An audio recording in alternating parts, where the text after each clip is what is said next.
Hello and welcome to another video about Tera. Last week I talked about 10 things I like about this game, so this week I'm gonna talk about 10 things I dislike about it. Anyway, grab a cup of coffee or tea and let's get started.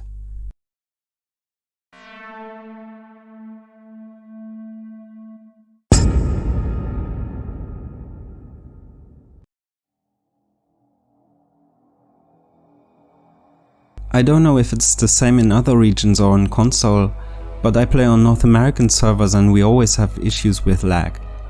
You always see people complain about it, even those with low ping, but nothing ever changes.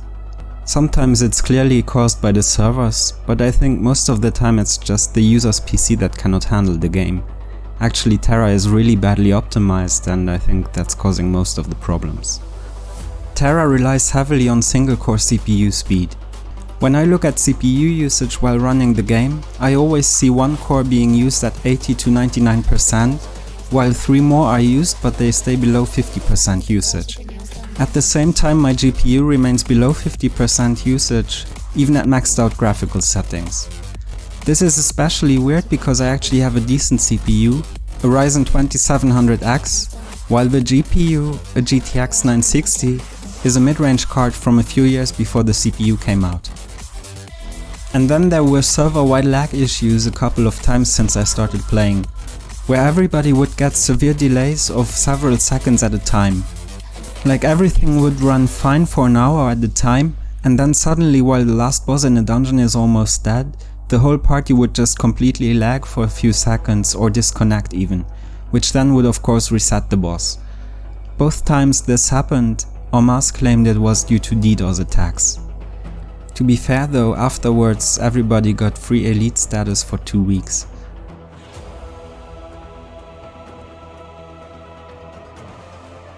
What annoys me the most right now is the gear system though.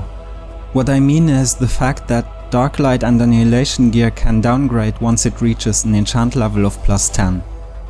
And yes, I know Eternal gear cannot downgrade, but let's be honest, once you convert it to Kaya gear, the difference on the weapon at least is quite big. And right now the regular gear is actually easier to get because you cannot buy the Eternal gear. Before the Exodor gear sets came out, it was always helpful to have a bit of luck while trying to enchant gear. But if you were unlucky with your attempts, you just had to farm more materials and just try again. So in other words, luck was helpful but hard work was still rewarded. This is not true anymore. If you're unlucky, you will never get to +15 because it will just keep downgrading. I know some of you don't know what I'm talking about because you got to +15 very easily, but it's just luck. For example, the gloves on my sorcerer downgraded from +10 to +9 4 times before ever reaching +11. Then I managed to upgrade them to +12, just for them to drop down to +10 again. Since then I kept trying to upgrade them, but they always just dropped down again. I somehow managed to get my weapon to +13, but I don't even dare trying to enchant it anymore because I know it will just drop down again. And I'm not the only one with this experience. Out of 4 people in my guild who tried to get to +15 around the same time, so basically out of 16 pieces of gear, 1 piece got to +15 while the rest just keeps dropping back down to +9 or +10. This gear system is so bad that some people stop playing altogether because of the frustration of spending well over 1 million gold on your gear without getting anywhere. There was a 24-hour enchant event not too long ago. A lot of people farmed materials for a week before that, so they could profit from the enchant event as much as possible. Some of them were really happy with the event because they managed to upgrade 2 characters to full +15. At the same time, other players thought the event was completely useless because they farmed for a week just to invest all the materials and all the gold into enchanting and end up at the same level they were before the event. Now don't get me wrong, I agree that upgrading the best in slot gear to +15 should not be easy, but this is just ridiculous. I loved the gear system we had before the Exodor gear sets came out. I never understood why people complained about Heroic Oath being too hard to enchant.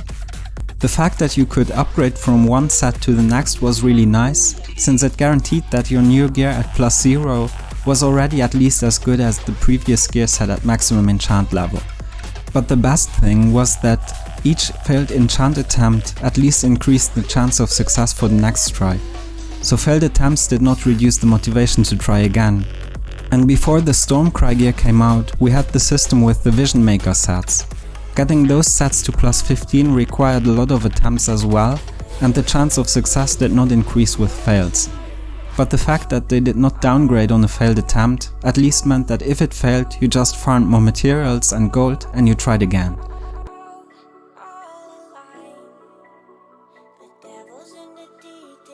In Tera, the endgame doesn't really give you an incentive to explore the beautiful world in which the game plays out.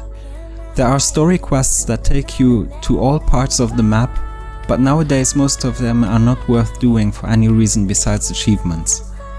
In fact, once you reach level 20, the best way to level your character is to spam dungeons until you reach level 60, at which point you can do the story quest that starts in Velika Outskirts and takes you to Highwatch eventually. The story quests between level 20 and 60 usually lag behind your character's level so much that the experience points you get are not worth your time. Once your character reaches endgame, there is only a limited set of areas that you need to go to, and there's really no reason to go to any other areas most of the time. Other games such as Guild Wars 2 for example give you way more incentive to visit different areas of the world.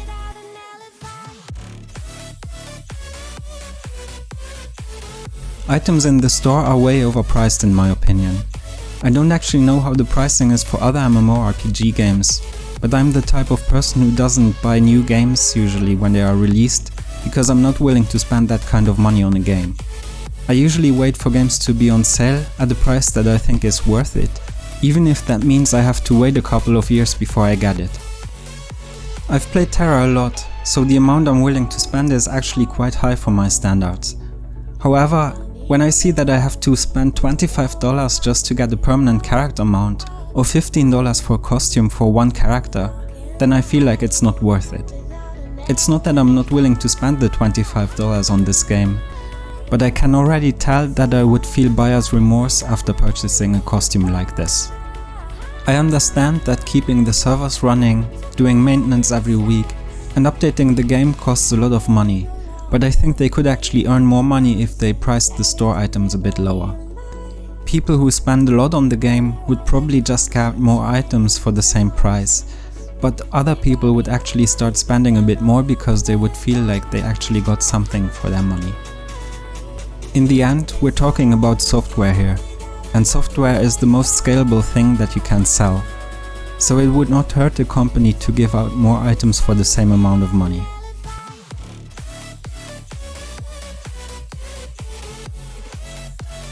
Tera has 5 different crafting skills, and you can make some useful items through crafting such as battle dishes, prime battle solutions, or etchings for jewelry for example. However, you can easily play this game and never spend any time on crafting at all. You can get the useful battle dishes and primes in other ways too, and the jewelry etchings, even though they are useful, you can run pretty much any dungeons without using them. With the previous gear system, leveling up processing, smelting and alchemy was actually useful because you could make materials for enchanting and upgrading your gear, but in the current patch there is really no need for those anymore.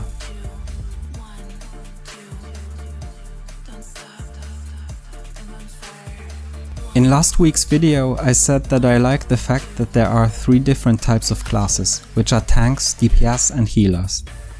This however also has a huge disadvantage, especially for DPS players. There are by far not enough people who know how to play tanks well enough, so tanks are in high demand. This means that when you use instance matching or even LFG function as DPS player, and sometimes as healer too, you can end up waiting for hours in some cases.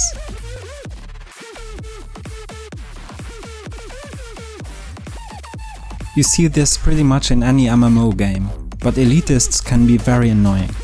This is especially true when you're trying to run a certain dungeon just to get materials to upgrade your gear, but you end up waiting for an hour to get in just to be kicked within 10 seconds because you don't already have maxed out gear.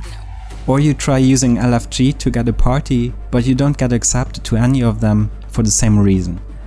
The fact that the gear is impossible to enchant if you're unlucky makes it even worse.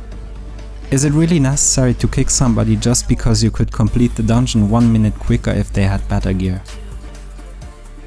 I also see people trying to kick players just because they are new to the dungeon. What they don't realize is that they need to give the new players the opportunity to run the dungeon so they can get used to the mechanics. Of course, they should look at the guide before entering the dungeon for the first time and learn the key mechanics, but after that there is no way to learn the dungeon except for actually running it. There is a saying in German that goes something like this: Es ist noch kein Meister vom Himmel gefallen. If you translate this, it says something like, it has never happened that a master just dropped from the sky, which basically is supposed to mean that every master was once a noob as well. In my opinion, if you want to run dungeons with masters, you have to give the noobs the opportunity to become masters. Even if you can already see that you won't be able to complete the dungeon because your healer or tank is too new to the dungeon, there are better things you can do than just kick them right away. You should at least give them some tips. For example, if you see somebody who clearly doesn't know the mechanics, you could either tell them the mechanics or tell them that they should go look at the guide and learn the mechanics and then come again and try. If you see somebody with the wrong gear setup, let them know. If they just struggle with the dungeon even though they know the mechanics and their gear is fine, let them try a couple of times and then try to give them a few tips on how to improve. If after giving them a chance to try, you still see no way to complete the dungeon, you can tell them to go make an LFG for a learning run and then kick them. At least they got a chance to try.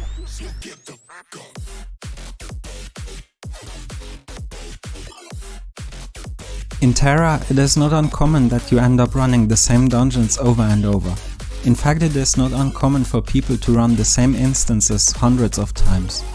Some dungeons are challenging at first, but they all become boring if you run them often enough. In last week's video I said that seeing the same BAM types over and over is a good thing because it makes learning new dungeons easier. One disadvantage of this though is that it makes dungeons get boring a lot faster. Once a dungeon gets boring, you can of course try to set challenges for yourself, such as trying to finish a boss without taking any damage at all, if that's possible in that specific dungeon, or try to do more damage than somebody else while putting yourself at a disadvantage.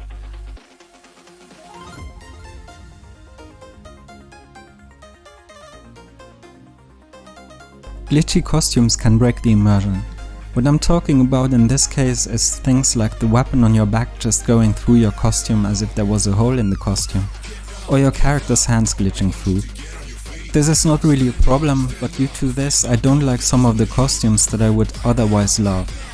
Sometimes it also happens that somebody's scarf just glitches all over the screen and seems to have a party, which can usually be fixed by just removing the item and putting it back on.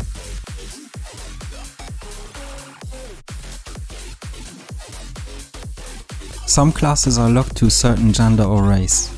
When I first started playing Tera, I wanted to make a human ninja, and I didn't like the fact that I had to make an alien just because I wanted to play that class. Aliens are not that bad, and most people actually like them, but it would still be nice if you could pick any race or gender for any class. Well, that was my list of 10 things I dislike about Tera.